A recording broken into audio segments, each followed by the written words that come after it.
You don't need a slow zoom to feel the tension. You felt it in the cleat scrape, the ref's whistle, the body language. One hard late hit on a sliding quarterback turned an already tense Sunday into a spark that lit the sideline on fire. Josh Allen slides, the whistle doesn't blow, Patrick Queen lands a hit, and suddenly two teams are inches from blowing the roof off the stadium. That's where this story lives. Right between a split-second mistake and the hair-on-fire reaction that follows. It started like a chess match. The Bills were sputtering early, turnovers, inconsistent drives, and the Steelers were clinging to a 7-0 lead. Allen had earned none of the prettiness NFL fans expect from him. Limited yards, conservative reads, a textbook interception that made fans wonder if the Bills' wheels were wobbling. But quarterbacks are magnets. When the passer gets rocked, teammates rally. And when a defender hits what looks like a late shot, instincts take over. Linemen shove, linebackers shove back, and the game becomes a scrum. What makes this different from the usual sideline dust-up is what happened next. There was an initial flag, a tangible reaction from the officials, and then somehow it got pulled back. That's the kind of officiating flip that turns a moment into a controversy. For the Bills, it's a snatched opportunity. A 15-yard penalty would have pushed them into much better scoring position. For the Steelers, it was a reprieve. And for everyone watching, that reversal felt like a referee's shrug in slow motion. Not just a call, but a story-altering decision.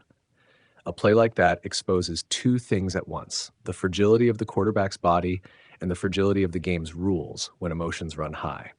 Allen slides, a fundamental signal to defenders to stop, but the definition of late lies in milliseconds and camera angles. Players say things after the whistle all the time. What turns them into headline news is when a veteran leader gets involved and teammates answer the bell. James Cook stormed up demanding flags, offensive linemen shoved, the Steelers yanked Queen away, everyone's testosterone made a messy live-action point. And then there's the context you can't ignore. The Bills were thin up front. Missing tackles and dealing with injuries to key linemen meant Allen was already fighting for his life in the pocket. That's the subtle part of the story that changes the stakes.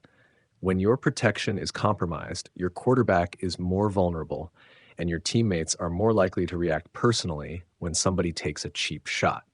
You protect the quarterback not just because he's the playmaker, but because he's expensive and irreplaceable. When that safety net phrase, emotions are the obvious overflow. On the Steelers side, the moment looked like a defensive posture. This roster has swaggered and folded in equal measure this season, and a moment like this tests whether a team has that internal grit. Patrick Queen's hit was viewed by some as aggressive football, by others as crossing the line. The difference between tough play and dirty play is often decided in the court of public opinion long before the league hands down fines or suspensions. Let's not gloss over the bigger picture. Aaron Rodgers, the story's other headline, was already playing a precarious game. We knew heading in that he was managing a fractured left wrist and that anything violent could magnify risk. Rodgers takes that big Bosa hit, his face grazes turf, he leaves briefly, and then, in that fog of carnage, returns.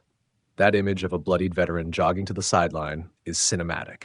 It's the kind of thing highlight reels love and health experts cringe at. Playing a decorated, aging quarterback through injuries is poetic until it's not, and that tension bled right into the emotion boiling over after Allen's slide. Suddenly, it wasn't just a fight over a flag. It was two teams trying to protect the men they couldn't afford to lose. And the officiating reversal, that rescinded flag, adds another layer. Officials will say they saw angles that justified changing the call. Players will say they didn't. Fans will say it's evidence of inconsistency. The league's replay and review system is built to catch errors. But when it changes a call in a flash, it leaves a residue of distrust. That's a problem the NFL keeps bumping into because the sport moves faster than the rulebook can be digested by thousands of screaming fans. What happens next is the predictable sequence. Social media lights up, commentators analyze 3 frames, and the league says it will review the play. Meanwhile, locker rooms seethe. Coaches have to put out fires, pacify the star, calm the line, make sure the team doesn't let emotion make it sloppy on the next drive. Players get 3 answers. They can let it fuel them, they can let it distract them, or they can let it cost them the rest of the game. The Bills, dealing with injuries to Deion Dawkins and Spencer Brown, couldn't fully convert the energy into points. The Steelers, who lost rhythm when Rodgers was knocked out briefly, couldn't find the spark to keep the lead. Here's the thing about anger on a football field.